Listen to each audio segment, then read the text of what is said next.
Muito bem, pessoal, está no ar então o nosso debate Alerj, na Rádio Alerj, na TV Alerj e também pelo YouTube. Muito bom ter você acompanhando a gente, assistindo a gente, ouvindo a gente. Nosso debate hoje está recheado de assuntos interessantes e de convidadas interessantes. Começando aqui da minha esquerda para a direita, a doutora Renata Mendonça, ela que é delegada, seja bem-vinda. A Flávia Roberta, advogada criminalista. Luene Marins, que também é advogada. E a nossa querida Marieta Meirelles, que é jornalista e apresentadora de televisão, apresentadora da TV Alerj. É uma honra ter todas vocês aqui. A gente vai começar então o nosso debate-papo de hoje falando sobre a pesquisa de hoje, que trata exatamente de um tema que pode atingir não só as mulheres, mas também aos homens, mas principalmente as mulheres, que é a vulnerabilidade. A pesquisa está perguntando o que te faz sentir vulnerável. Vou começar então com a doutora Renata Mendonça. Seja bem-vinda. O que te faz sentir vulnerável, doutora Renata? Obrigada. Primeiramente, quero agradecer a você, Brizola, por estar aqui nessa casa. É uma honra para mim estar na presença de todas as colegas aqui também.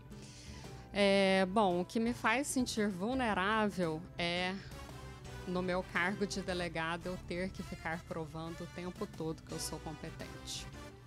Você acha que isso acontece pelo fato de você ser mulher? Com certeza.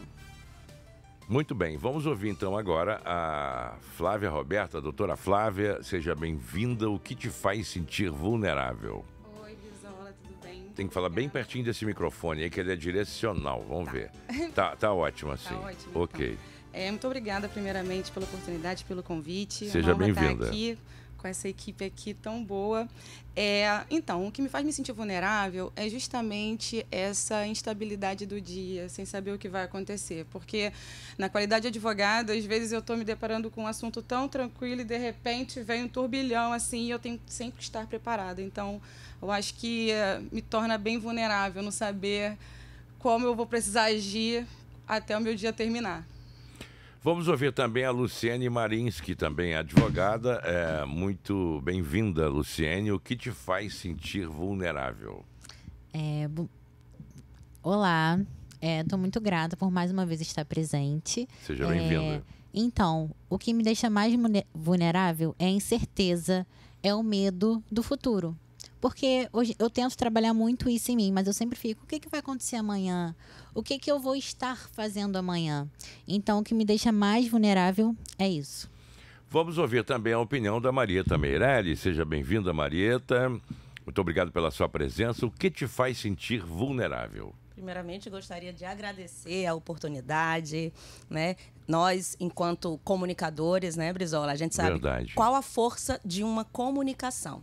Então, primeiramente, agradeço a casa, agradeço o diretor da TV Alerj, Luciano Silva, nosso presidente, deputado Rodrigo Bacelar.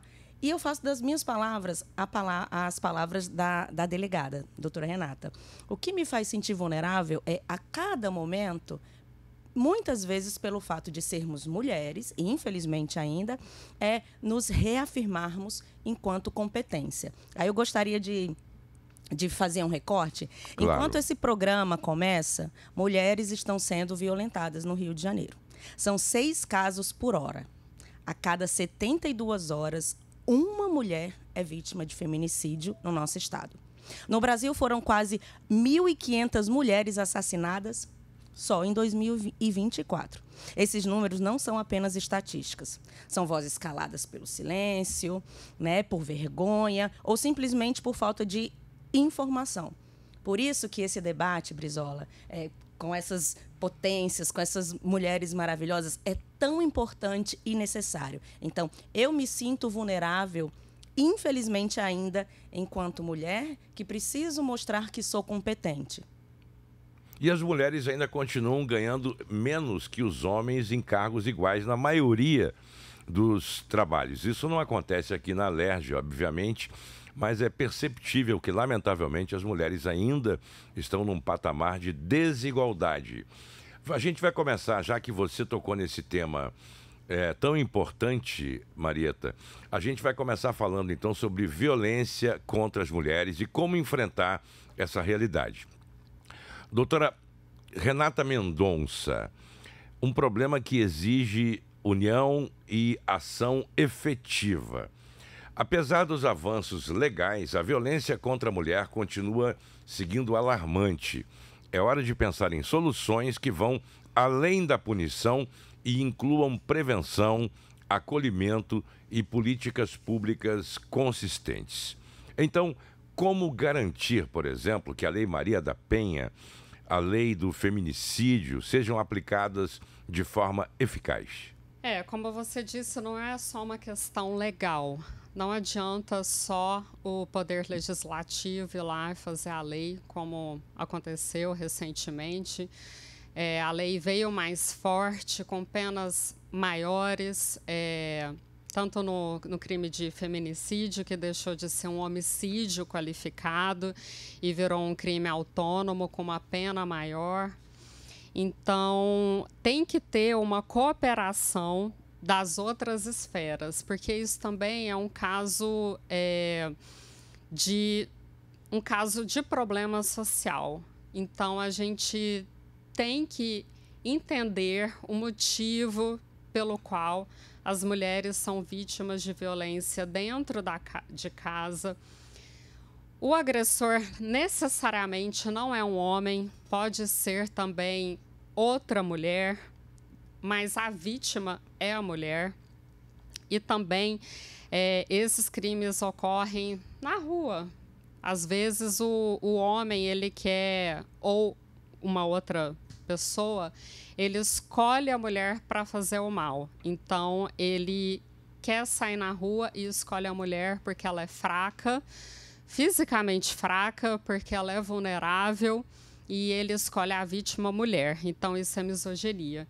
Nesse caso, a gente tem que ter uma colaboração de todas as esferas para poder coibir essa caça às mulheres. As mulheres, elas estão em extinção. Aproveitando que a senhora é uma delegada, quais medidas podem fortalecer as delegacias especializadas de atendimento à mulher, as DEANs?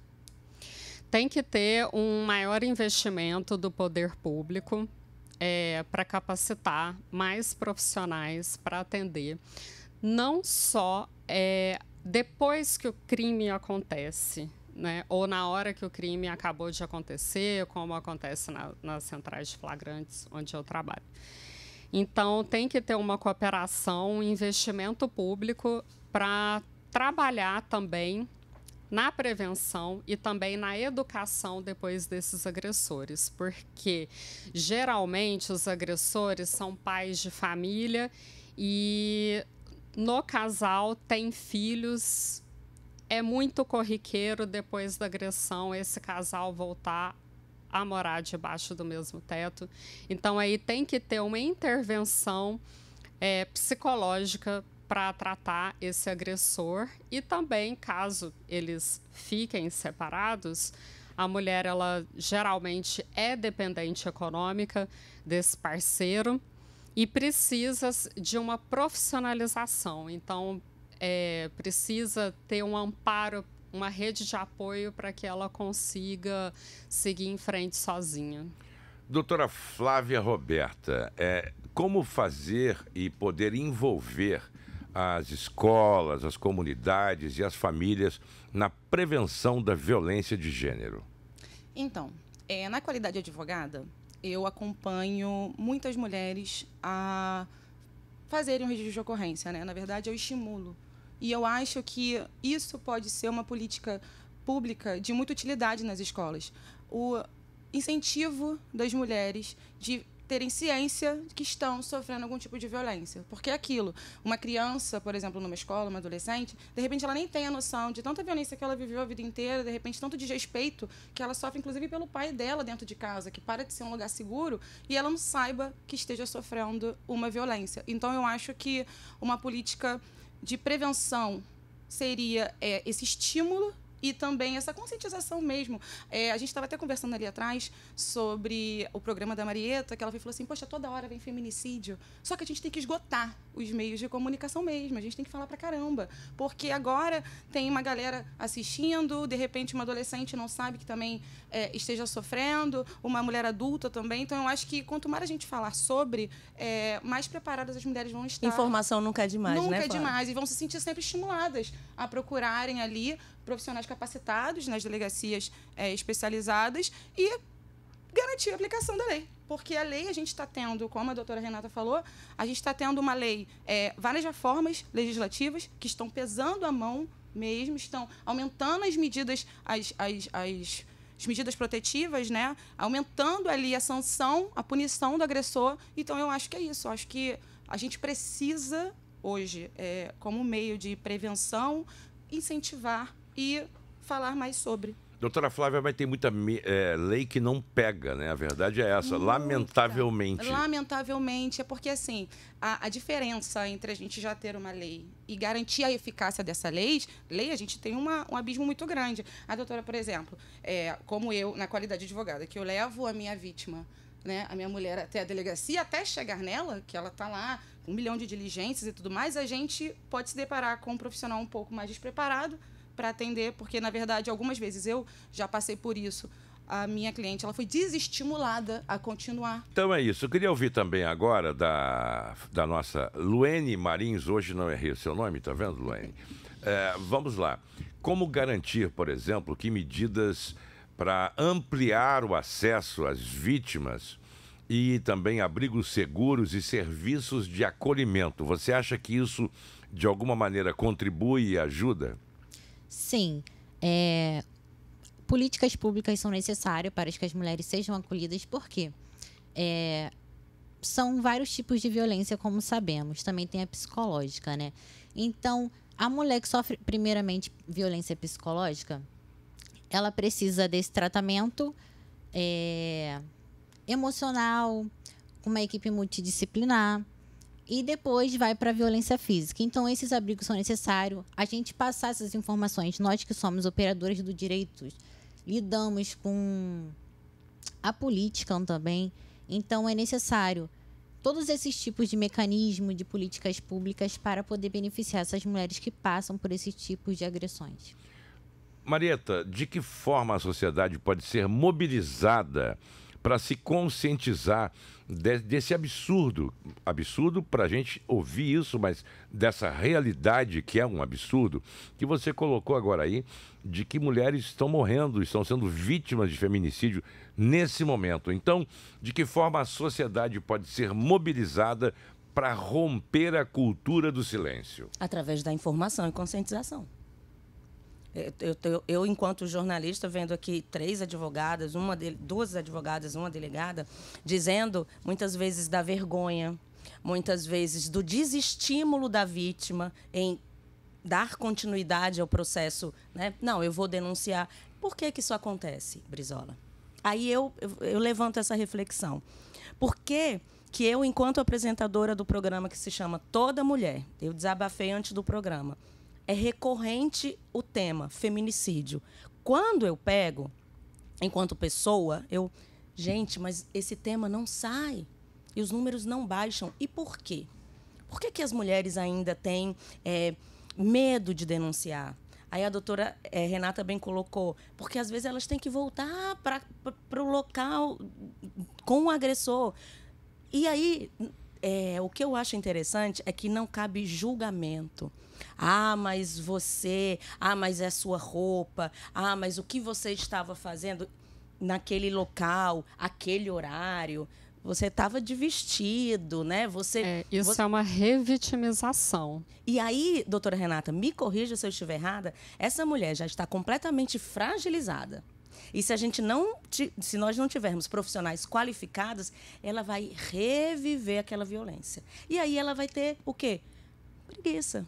Ela vai ter medo, ela não vai ter forças. E aí, uma mulher violentada, porque a gente sabe que o feminicídio é o capítulo final de uma sequência de violências. Ninguém como aquele caso de Natal, do elevador, que o namorado deu mais de 60 socos na namorada. Aquilo não começou do dia para a noite. E não foi o primeiro soco também. Tem as fases, né? Exatamente. Mas só que a gente, doutora Renata, será que nós mulheres, pegando a pergunta será que a gente sabe? Justamente, é por isso que precisa da informação e da conscientização. No relacionamento, esse relacionamento, digamos assim, não saudável, tem a fase da tensão, que é aquela fase em que os dois, quando estão se relacionando, começa as pequenas críticas, os xingamentos, a falta de respeito, e aí o clima começa a ficar quente, o tom de voz mais alto, subir. Exatamente. E aí a gente brinca muito, né? A red flag. É a hora que a gente tem que ficar alerta com esse comportamento. E aí vai passando também aquela manipulação, controle. Se você começa a falar alguma coisa que você não está se sentindo bem no relacionamento, você é chamada de louca. Então, há aquela manipulação, sabe? E depois a fase da explosão, em que aquele soco na parede já vira o soco na sua cara, até que pode sim chegar até o feminicídio, que é o homicídio de mulheres que foram mortas por causa do gênero feminino. Elas não foram mortas porque elas estavam sendo assaltadas, não. Elas são mortas porque elas são mulheres. Pelo simples fato de serem mulheres. Exato. Exato, e também tem uma outra fase, né, que é a da culpa. Não, aí depois vem a fase quando não chega no homicídio, tem a fase da lua de mel, que é a fase da reconciliação. Que é aí o que eu vejo muito na delegacia. Elas vão lá, fazem o registro, eu faço flagrante, eu prendo o cara, e aí depois elas pedem as medidas protetivas, a gente encaminha para o judiciário e depois passa uma semana, elas chegam lá e querem retirar a medida protetiva. Por que será? Porque eles voltam, e aí é a fase da lua de mel, que ele promete que vai mudar, que se arrependeu do que fez, que ama. E ela acaba se sentindo culpada. Foi uma crise de pânico. Eu te dei 60 socos, manipulação. E a família mesmo fica falando: mas você vai destruir a vida dele, seu filho vai ficar sem pai. Já como tive que casos. Você vai ficar assim? Então, isso é um desestímulo, né? E assim, a família não apoia. A família não apoia. Eu tive um caso nesse sentido que... Conta pra gente, casos são interessantes, dão audiência. Eu estava lá e ela chegou... primeiro, quando a mulher sofre violência física e sexual, um alerta, violência sexual, foi estuprada. Gente, não tome banho. Vá com a roupa suja. Eu sei que é terrível, deve ser a pior coisa do mundo. Mas a gente precisa daquele material genético. Então, lógico, primeiro vá até o hospital para ter o atendimento médico. A gente, até no registro de ocorrência, coloca o número do boletim de atendimento médico. Lá, nós encaminhamos essa mulher, crianças também, mesma coisa. A gente encaminha para o IML para fazer o exame de corpo de delito. Ela nunca vai sozinha, sempre vai policial, e quando eu vejo que é uma mulher e que está muito fragilizada, eu mesma vou junto e conduzo ela. Então, isso aconteceu. Essa vítima estava muito fragilizada, eu acompanhei ela até no ML, a gente fez o exame, deu positivo, estava tudo certo, até na hora que a mãe dela chegou na delegacia. E aí? E aí, eu escutando da minha sala, as duas discutindo. Ela falando: você não pode fazer isso com ele. Ele é um bom pai. E você não trabalha. Quem que vai te sustentar? Você vai morar onde? Na minha casa não tem jeito. Então, foi muito complicado. Eu não tive como ficar quieta. Eu fui lá, eu intervi e falei: olha, primeiramente, a senhora está culpando a sua filha dele estar sendo preso? Não há culpa. Pode me culpar, porque cabe a mim fazer prisão e eu decidi que ele vai ficar preso. ela é a vítima, ele é o agressor. A gente tem que parar de culpar a vítima e culpar o agressor. Porque a gente vê isso muito. A gente tenta justificar por que a vítima é vítima. E não tenta, assim, solucionar a visão vai para a vítima e não para o agressor. E aí a gente tem que pensar por que ele é o agressor. Porque talvez ele cresceu no lar em que ele viu a mãe sendo agredida o tempo inteiro. E estava tudo bem. Sim, estava tudo bem. E aí ele cresce entendendo que amor é agressão. E ele acha que ele está corrigindo a mulher dele, corrigindo, batendo. Mas aí a gente também, doutora Renata, a gente tem que levar para a sociedade na questão de informação. No programa Toda Mulher, eu entrevistei um autor. Quando chegou a pauta para mim, eu falei, nossa, um homem, porque talvez não fosse o lugar de fala, né, de feminicídio, ele é autor de um livro, agora até procurei, mas não me recordei. Qual o livro? Em briga de marido e mulher, a gente mete a colher. E eu achei aquilo incrível. Eu peço perdão, depois eu vou até procurar, porque sem problema. Era um homem, autor, e a fala dele desconstruía toda essa construção que a gente tem. Essa narrativa que só aumentam esses números. Então, quando chega uma mulher para a delegacia da DEAN, outra coisa, a gente vai para uma delegacia especializada de atendimento à mulher. A gente vítima, porque eu já fui vítima de tentativa de estupro. Fui atendida por um homem. Pois é, e eu quero lembrar a todas as mulheres aqui, os nossos telespectadores e ouvintes, que a lei da delegacia da mulher, quando foi criada, era apenas uma delegacia de atendimento. Foi um projeto de lei de enquanto eu era parlamentar, que foi criada a Delegacia de Atendimento à Mulher com obrigatoriedade de ter delegadas, escrivãs e atendentes mulheres para as mulheres. Então, as mulheres têm que cobrar, porque isso está na lei. E é uma lei aprovada, sancionada e em vigor. Então, vamos deixar isso bem claro para que todo mundo tome esse conhecimento. Agora, eu queria aproveitar e começar, então, agora com a Flávia e com a Luene, que são as que estão falando menos. Se deixar aqui, eu não paro. Mas você está apresentando comigo o programa. Eu estou gostando muito disso. E esse é um assunto realmente para as mulheres, que os homens têm que tomar muito conhecimento e consciência também. A Alerj tem uma sala chamada Sala Lilás, que não é sala vermelha, viu, gente? É lilás. Lilás. É marcada pela importância histórica, na verdade, que hoje também se torna palco de debates sobre os desafios do Estado do Rio de Janeiro. Então, doutora Flávia, que valores históricos devem inspirar a política atual? E como essa sala Lilás funciona? Desculpa, mas eu só queria pontuar, porque isso é muito importante. É uma sala pioneira no Brasil.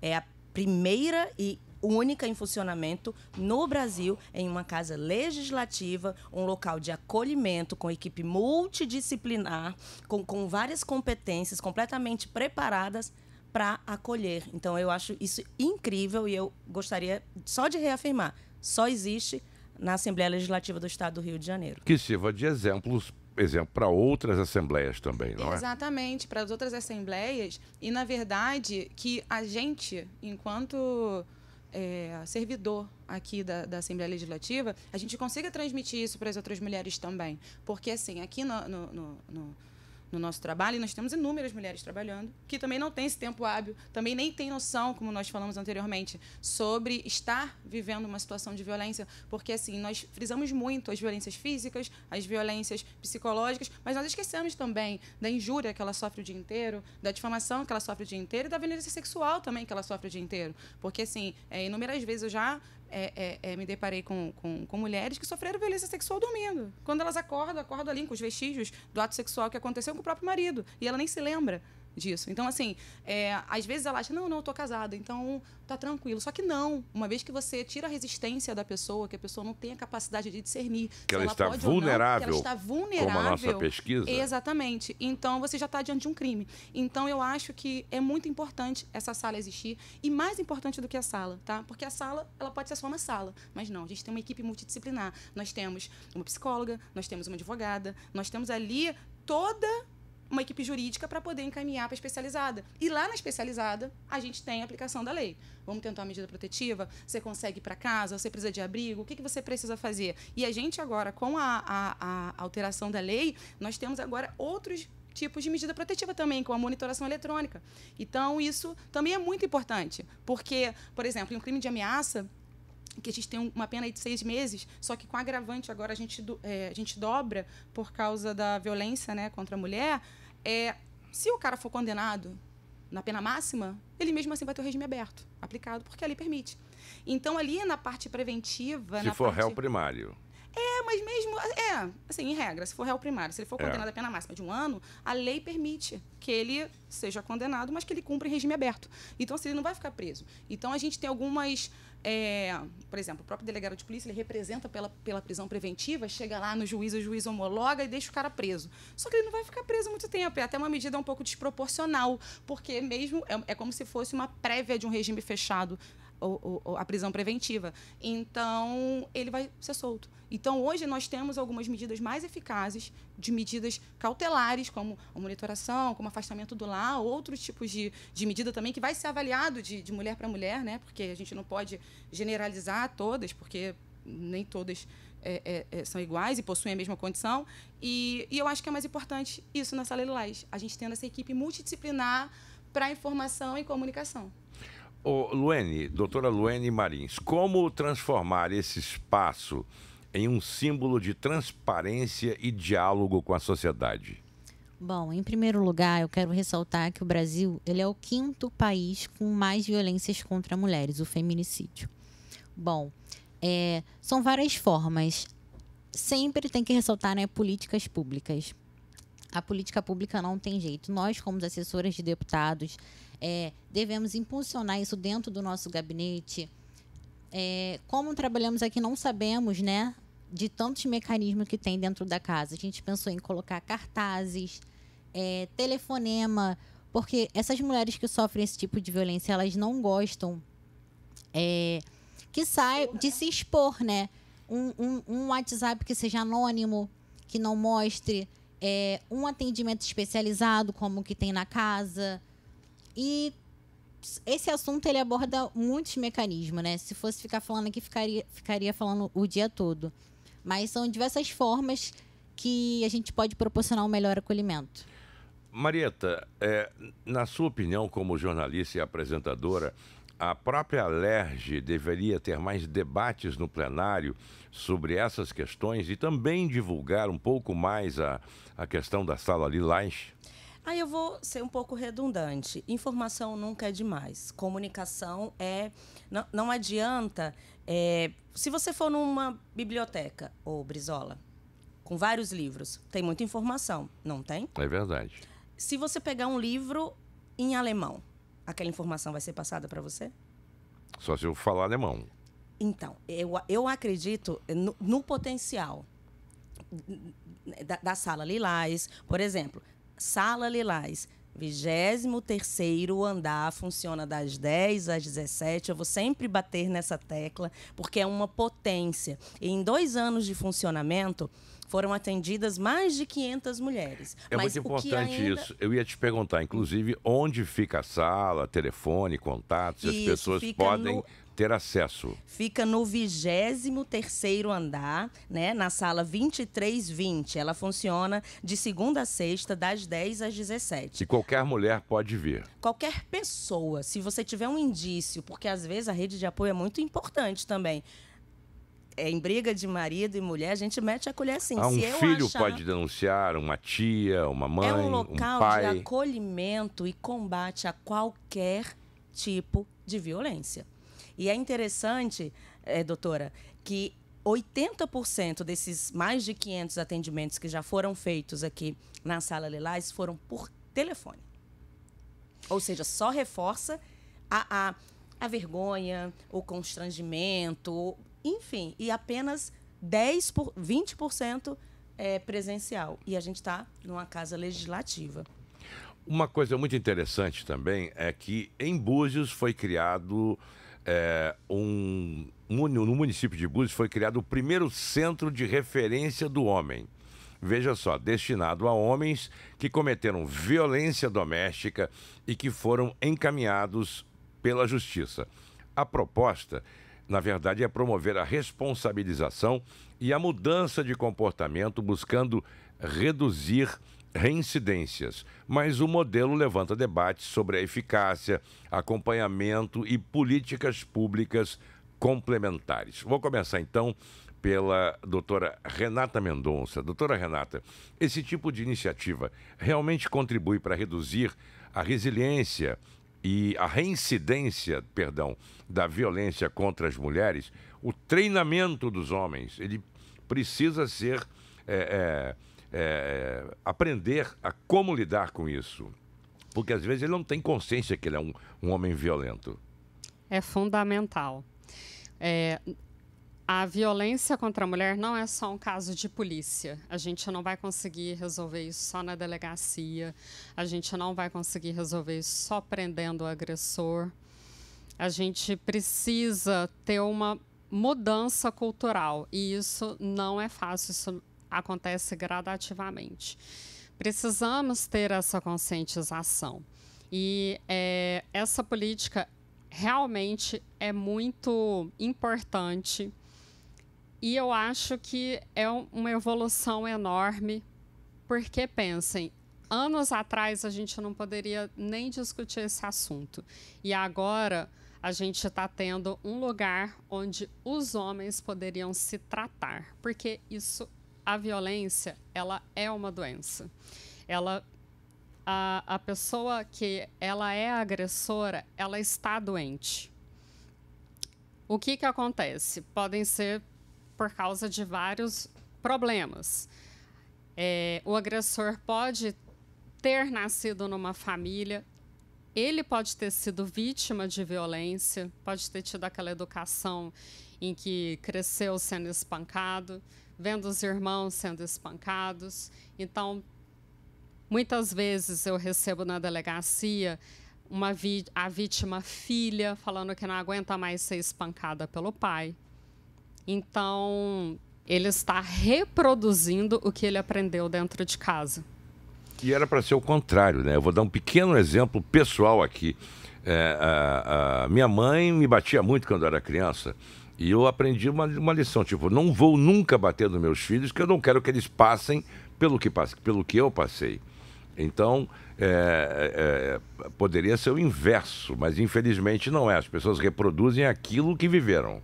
Sim, porque falta esse senso crítico. As pessoas, elas acabam com medo de enfrentar suas próprias dores, se escondendo dentro delas mesmas. E não é melhor reproduzir do que você... E quando você está agredindo e você se conscientiza, você vai ter que lidar com a culpa, com o remorso. E é complicado olhar para dentro. Então, é mais fácil você achar que você está fazendo certo e continuar educando sua filha ou sua esposa através da pancada. Mas eu acho que também aí entra uma outra questão que muitas vezes a gente romantiza muito essa questão da violência contra a mulher. Desculpem o termo, mas eu já escutei: Marieta, isso é mimimi. Sim, porque tá aí o preconceito. Exatamente. Vocês mulheres não queriam igualdade? Gente... Não, hoje não pode nem falar nada com a mulher que ela já se sente assediada. Já se sente. Eu só falo assim... Queridos, vocês foram protagonistas por muito tempo. E os homens foram criados também numa criação machista. Homem não pode chorar. Sim. É coisa de homem. Eu já ouvi isso também. É coisa de homem. Não pode demonstrar sentimento. Eu tenho um irmão. Isso é visto como vulnerabilidade, fraqueza. Eu falo pra ele: ei, você pode chorar, tá tudo bem. E ele é mais novo. Mas tá tudo bem. Então, a gente tem que parar também de romantizar. A sociedade tem que saber o que é violência. Feminicídio é o capítulo final, infelizmente. Então, se a gente não... Mais uma vez, esse espaço, Brizola, agradeço novamente. A gente precisa voltar 1, 2... quantas vezes forem necessárias, para a gente saber que aqui dentro de uma casa legislativa da Assembleia Estadual do Rio de Janeiro tem um espaço completamente qualificado, com profissionais capacitados para esse acolhimento jurídico, encaminhamento, para que as mulheres saibam e que, pelo amor de Deus, a gente consiga parar esses números. Eu não estou nem falando ainda em diminuir, mas parem de matar as mulheres. 60 socos não é um surto de pânico. Não é um crime passional. A gente tem que saber diferenciar as coisas. Essa vítima, dos 60 socos, ele alegou que estava tendo um surto psicótico, enfim. Realmente, a gente tem que parar de normalizar e romantizar. O que acontece? É um problema cultural, então a gente tem que jogar isso na mesa e tirar esses tabus. Lá no Acre, por exemplo, eu conheci uma delegada lá que ela faz um trabalho importantíssimo e ela me falou que lá eles têm a cultura da filha substituir a mãe na cama. Então, o pai, ele se acha que tem o direito de ser o primeiro homem da filha. Meu Deus. Então, é um problema muito grande e significativo. E é aqui, tá? É ali.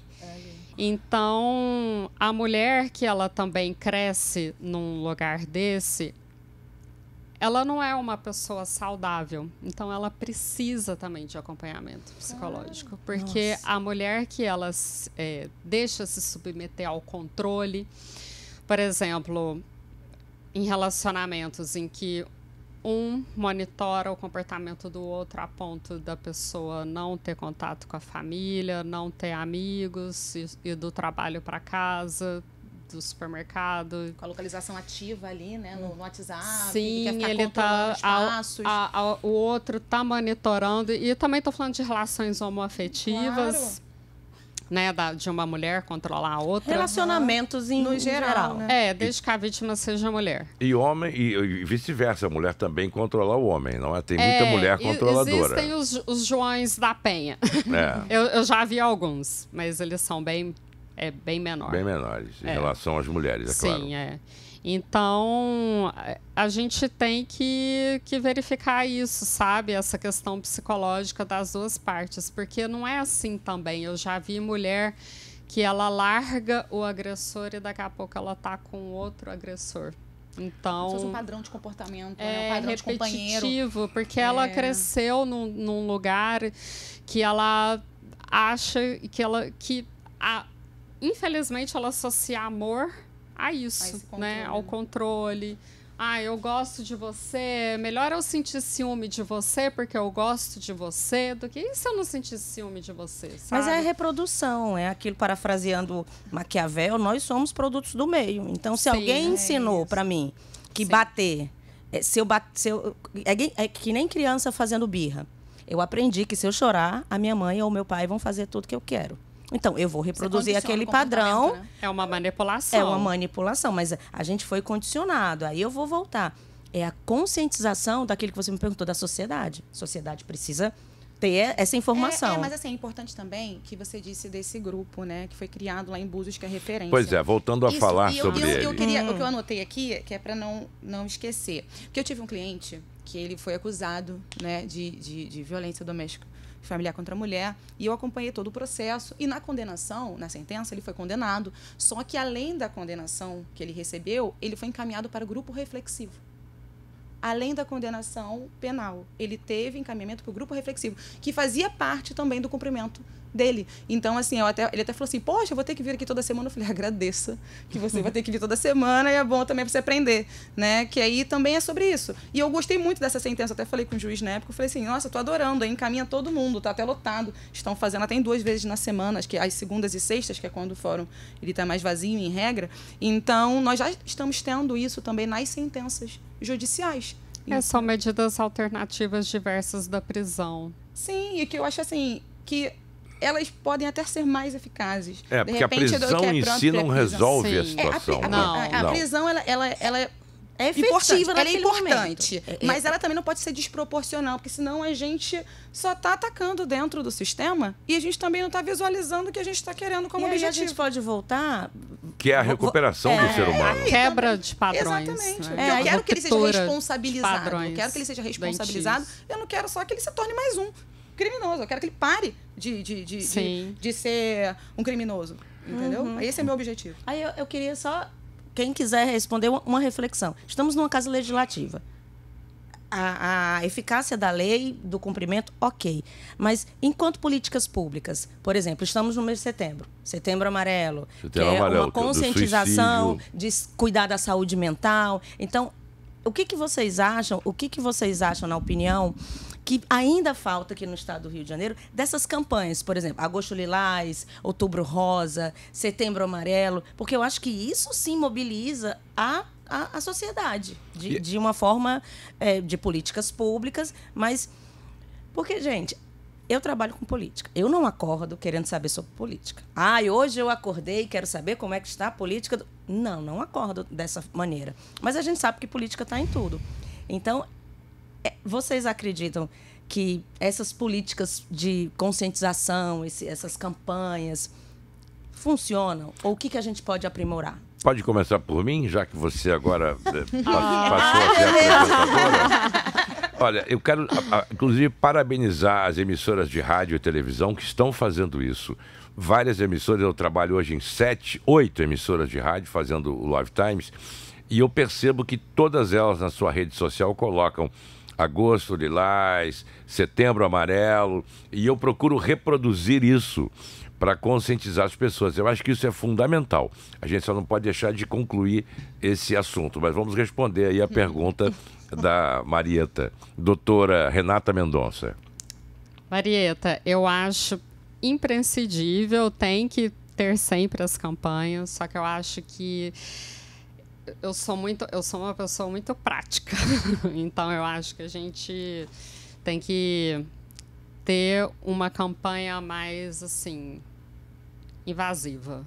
Por exemplo, o Estado, na minha opinião, poderia conceder isenções tributárias para as empresas tratarem isso dentro das empresas delas, para ter um privadas. Psicólogo, por exemplo, dentro da empresa. Talvez uma sala Lilás dentro de cada empresa. Um espaço acolhedor, né, preparado. Renata Mendonça. Perdão, Flávia Roberta. Então, eu já acredito que, assim, eu uso uma expressão muito boa, que eu sou flamenguista, então quando o meu Flamengo... Se isso é defeito, o que é virtude, então, não é? Por isso que a gente se dá bem. Eu sou flamenguista, então, assim, quando o meu time ganhou agora, né, o Mundial, eu falo assim, a base vem forte. Então, eu costumo usar bastante essa expressão. Então, eu acho que um incentivo bom de política pública é a gente ensinar a base também, entendeu? A gente vir, assim, construindo. Porque é muito difícil hoje eu falar com um adulto de 60 anos, de 70 anos, de 50 anos, que está com a sua opinião formada. E é muito difícil você debater com quem está com a opinião formada. É muito difícil. É muito mais fácil você falar com alguém que está disposto a te ouvir, que está disposto a dialogar. Mas quando a pessoa está com a opinião formada, é muito difícil. É difícil encontrar alguém que te ouça. Que me ouça. E outra coisa, imagina, eu tenho 32 anos. Eu até falo isso com os meus tios, que podem estar até assistindo. E eu falo assim, tio, tá tudo certo, eu não vou debater com o senhor. Porque, cara, você, tá com 60 anos de idade, eu vou ficar aqui falando da minha vida, ele vai me dar um esculacho. Ele vai, minha filha, fala na minha época, e vai entrar em outro debate que eu também não quero também convencê-lo do contrário. Então, eu acho que a gente pode fazer com aquela mente mais aberta, aquela mente que está discutindo. Esses nossos episódios políticos, né, que a gente está tendo aí nos últimos anos, na presidência e tudo mais, ele foi muito interessante por isso, porque as pessoas estão aprendendo a pensar, estão aprendendo a ter opiniões. Então, eu acho que a gente construir a base é bem importante para a comunicação, assim, os jovens políticos, eu acho que os adolescentes, assim, mais inteligentes... Jovens políticos, isso é muito importante também, Brizola, porque aqui a gente tem o Parlamento Juvenil. É verdade. O Parlamento Juvenil foi uma iniciativa da LERJ que replicou em várias outras casas legislativas. Exatamente. Com a direção do deputado Daniel Libreron, né, que deu o pontapé inicial, com todo o apoio da LERJ.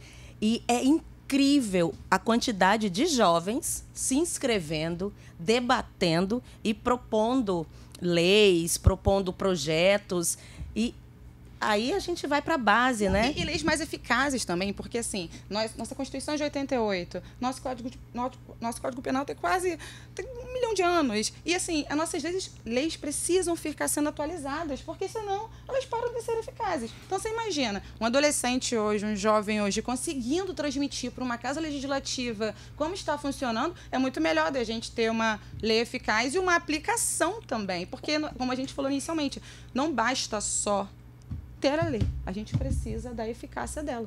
Precisa que ela seja cumprida e as pessoas precisam cobrar isso também. Luene Marins, agora é com Vossa Excelência. Então, Marieta, a informação, ela muda vidas, ela é muito importante, né? Então, essas campanhas são bastante necessárias, sim. Porém, também sou a favor da capacitação, de recursos, porque não adianta ter campanhas de conscientização, mas não ter um protocolo específico, não ter um atendimento especializado. Então, são bastante ditames que precisam ser analisados também, após essa campanha de conscientização. Muito bem, eu quero lembrar você que está nos assistindo que esse é o Debate Papo Alerj. Nós estamos na Rádio Alerj, na TV Alerj, com a delegada Renata Mendonça, com a doutora Flávia Roberta, advogada criminalista, doutora Luene Marins, também advogada, e a jornalista e apresentadora de TV, Marieta Meirelles. O caso das Olimpíadas Escolares reacende a urgência de políticas contra a discriminação e violência no ambiente estudantil. Um adolescente foi alvo de ofensas racistas e agressões físicas durante uma partida de futebol nas Olimpíadas Escolares. O episódio chocou famílias, escola, sociedade, trazendo à tona a necessidade de combater o racismo estrutural desde a formação educacional. A escola envolvida reafirmou seu compromisso com uma cultura antirracista, mas o caso revela um problema que vai além dos muros escolares. Vou começar então com a Luene Marins, que é a que menos falou aqui agora. Estou bastante nervosa. Fique calma. Não está fácil. Fique calma. Só lembrar aquela música da Kátia, Não Está Sendo Fácil. Não está sendo fácil. Vocês conhecem, não é? Então, as escolas, na sua opinião, precisam... o que elas precisam fazer para prevenir e enfrentar o racismo entre os estudantes, que é uma coisa atualmente barbaramente que acontece dentro das escolas? Bom, o primeiro ponto, eu acho que deve acontecer uma comunicação entre o aluno e a escola, entre a escola e o aluno, entre os pais e a escola. Hoje em dia eu tenho um filho pequeno, de 9 anos, e muita coisa acontece, a escola não fornece nenhuma informação. O meu filho, ele tem um sinal na cabeça e às vezes alguns amiguinhos zombam dele. Ele me conta a situação, eu fico chateada, magoada, porque é só um sinal, não impede dele estudar, não impede dele ser uma criança saudável. E ele fala: mamãe, eu falei com a professora, mas ela não fez nada. E a escola também não me passa isso. Então, o racismo, que é uma coisa muito mais séria, que meu filho ainda não passou por isso, eu acho que a primeira coisa que precisa mudar é a comunicação.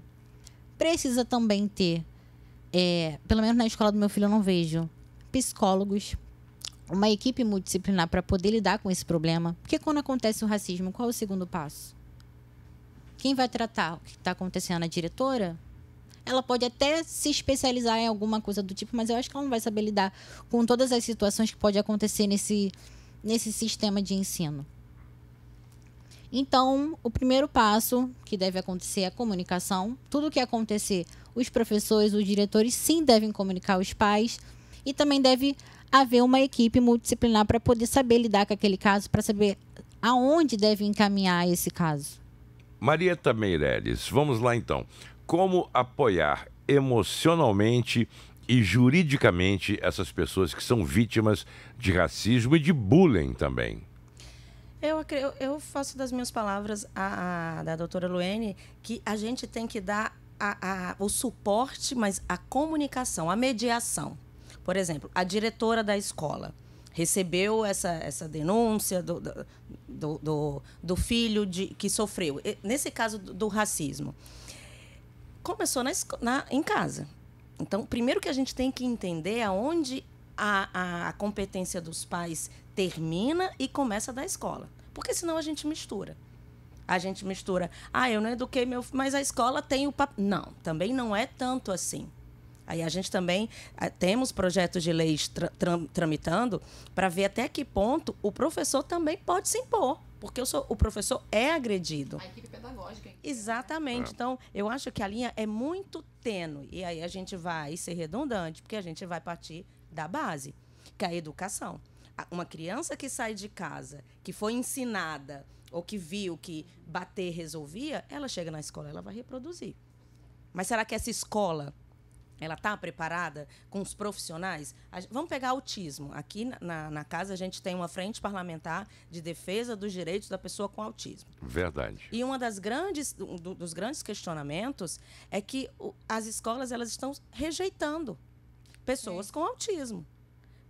Qual é o motivo? Qual seria? Eles querem criar, na verdade, escolas especiais para pessoas especiais. Mas o autista é uma pessoa normal. O autista não é especial. É verdade. Ele é neurodivergente. O cérebro dele funciona... E está tudo bem. A gente não está falando de inclusão? Não, isso também faz com que a equipe pedagógica ela se qualifique ainda mais para poder atingir diversos tipos de pessoa. Porque, assim, pode ter uma pessoa com mais pertinho um pouquinho do microfone. Que podem ter crianças com déficit de atenção, com TDAH, com dislexia, que elas precisam também desse suporte, entendeu? Então, assim, o espectro autista, ele depende, né, do grau lá, mas, assim, se ele não precisar ali de um acompanhante, né, que tenha os não verbais, enfim, eu também não tenho propriedade para falar disso. São três níveis, tem uns níveis lá, os meus afiliados, eles possuem, né, em graus diferentes, então, assim, precisa de uma equipe pedagógica mais capacitada para conseguir também. Isso, aí a gente está falando de representatividade. Exatamente. Então, os professores, eles os alunos têm que ver nos professores, que são seus mestres, essas pessoas que, em regra, estão sendo excluídas. Então, por exemplo, que tenha um professor muçulmano, que tenha um professor da cor negra, que tenha um professor índio. São exemplos, né? Então, por exemplo, nessas Olimpíadas de matemática, física, robótica, então, a gente vê que a gente tem a sensação de que essas minorias são excluídas, que as pessoas que têm mais oportunidade, digamos assim, né, que tiveram mais recursos, elas estão lá. E isso reforça a exclusão e o não incentivo dessa população em estar lá participando dessas Olimpíadas. Então, essa formação de professores, essas políticas de inclusão, valorizar a trajetória de quem conseguiu estar lá, né? Divulgar esse perfil. Olha, eu sou no meu caso, por exemplo, eu passei no concurso de delegado aqui do Rio, é o concurso mais difícil de delegado do país, mais difícil que muitas magistraturas, e eu passei com poucos recursos. Então, eu consegui. E com certeza tem pessoas menos favorecidas e tão inteligentes, ou até mais quanto, que estão nessas Olimpíadas e que não é divulgado, não é feito um marketing, não é feita uma publicidade dessas pessoas que estão lá, que são a minoria, e que conseguiram. Então, eu vou pedir agora rapidamente, desculpe interromper, estamos chegando já nos momentos finais, então, começando pela doutora Renata, que já está com o microfone, como transformar casos de violência racial em oportunidades de reflexão e mudança coletiva?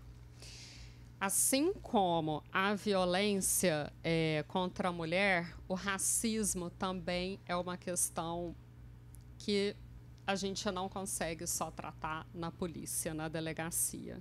Ali a gente dá uma resposta imediata para o agressor e isso choca. Tanto ele, quanto a família, quanto aquela população que está ali. Porém, é uma medida que deve ser feita em âmbito educacional, tanto nas escolas quanto, né, nos órgãos públicos. Tem que investir em educação, tem que investir em cotas, talvez, para que essas pessoas que são vítimas de racismo comecem a ter representatividade nesses lugares onde são menos acessíveis. Então, só assim que quando a gente ver o outro de forma igual, fraternal, é que a gente vai começar a extinguir esses problemas sociais, como o racismo, como a violência doméstica. Doutora Renata, quem ama bate, quem ama mata, quem ama agride? Não, amor não tem nada a ver, né, com violência, com agressão. Quando a gente ama, a gente quer proporcionar paz para outra pessoa, a gente quer proporcionar segurança emocional para outra pessoa, a gente não quer fazer um inferno na vida dela. Muito bem, nós temos agora 1 minuto para cada uma, lamentavelmente aqui. Doutora Flávia Roberta, de que maneira a gente pode garantir oportunidade de reflexão e mudança coletiva? Mostrando a responsabilização delas caso elas não cumpram o que a lei está determinando. Eu acho que é isso. Ah, bateu, tem consequência. Foi racista? Vamos procurar também. Você vai ser responsabilizado, punido, vai ser processado e pronto. Pegando o gancho da doutora Renata, vamos ser práticos. E eu acho que, além da comunicação de uma equipe pedagógica e de toda uma equipe multidisciplinar, que a gente já está tendo, né, a gente precisa de lei específica, que a gente já tem, então a gente precisa mostrar para as pessoas que, se elas não pararem, elas vão ser responsabilizadas. E as pessoas que sofreram também buscarem a polícia, buscarem o Ministério Público e serem mais eficazes ali quando sofrerem qualquer tipo de violência, seja a racial e seja uma violência física. O amor é violento? Claro que não. Isso aí não... Eu fico até nervosa de responder, já quero levantar. Claro que não. Qualquer coisa que não seja amor, qualquer coisa que não seja paz, você pula fora, cara. Não tem discussão, não tem... mas não tem... Não, esquece a vírgula, ponto final e pula fora, porque tudo que não te der paz não é para você estar ali. E isso vale para tudo. Doutora Luene Marins, explica pra gente, então, de que maneira diminuir ou acabar com essa violência e inserir a população, a sociedade, para comprar essa briga. Bom, o início de tudo, eu acho que hoje em dia a escola não deve só oferecer matérias com a sociedade que estamos vivendo. Eu acho que tem que sim ter terapia, sim ter atendimento psicológico. Voltando um pouco do primeiro assunto, o homem, ele trata a mulher como se ela fosse uma posse dele. Então, isso tem que tratar dentro da escola. A mulher não é posse. Ela não é o seu carro que você trata como uma posse. A mulher é um ser humano e ela precisa ser tratada dignamente. O racismo também, como a gente também falou sobre esse assunto, precisa, primeiramente, ser tratado dentro da escola, com uma equipe multiprofissional, com psicólogos, com conversas, para que isso seja totalmente eliminado do nosso Brasil. Marieta Meireles, na sua opinião, de que maneira inserir a sociedade nesse contexto todo que a gente falou aqui, de violência, de abuso, de feminicídio, de racismo e de falta de inclusão? Que as pessoas comprem não essa briga no bom sentido, que elas comprem essa luta e estejam inseridas nela. Falando, conversando, discutindo. E quando eu falo discutir, não é, a gente pode divergir, mas a gente tem que chegar num senso comum. O meu espaço termina onde o seu começa. Então, assim, como todas aqui falaram muito bem, a gente precisa comunicar. Ação e reação. Você cometeu um crime, você tem que ser penalizado. Mas a sociedade também precisa estar consciente. Eu sempre falo, informação nunca é demais. Então, um programa como esse, todos os canais de comunicação de uma casa legislativa, porque muitas vezes a população não sabe que as leis existem. Verdade. Então, elas não sabem nem cobrar. Ah, você sabia que isso é lei? Você sabia que seu plano de saúde... Estou pegando vários exemplos. Claro. Você sabia que o seu plano de saúde não pode fazer isso com você, mas a gente não tem consciência. Então, comunicar, falar, e a gente, acho que foi a doutora Renata que falou, a gente tentar extinguir esgotar, na verdade, se eu usar essa palavra, esgotar esse tema. Vamos falar sobre feminicídio, vamos falar sobre racismo, vamos falar sobre qualquer coisa que precise organizar o direito. Todo mundo tem os mesmos direitos e deveres. O amor é violento, na sua opinião? De forma nenhuma. De forma nenhuma. Como é que você definiria o amor? Amor é paz, é tranquilidade, é empatia. Eu acho que falta empatia também, se colocar no lugar do outro.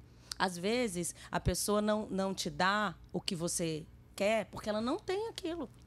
Tem uma frase que eu falo assim, final de ano, pelo menos na minha família tem aquela coisa, qual foi seu balanço do ano? Toda vez a minha mãe, se estiver assistindo, né, querida, me irrita. Filha, qual o balanço que você fez? Eu falei, eu fiz o melhor que eu pude. E não me culpo. Se foi bom ou não, mas eu sou sempre a minha melhor versão. Tá certíssima. Muito bem, eu quero agradecer aqui, em nome da Rádio Alerj, da TV Alerj, a doutora Renata Mendonça, delegada, pela presença. Muito obrigado. Doutora Flávia Roberta, muito obrigado também pela sua presença. Doutora Luene Marins. Obrigada. E a Marieta Meireles. Muito obrigada. Por também nos proporcionar esse momento aqui de reflexão profunda. Chegamos ao final. O nosso debate-papo volta na próxima quinta-feira na Rádio Alerj e no próximo sábado às 21h na TV Alerj. Muito obrigado a todos e até a próxima, se Deus quiser. Está encerrado o nosso debate-papo.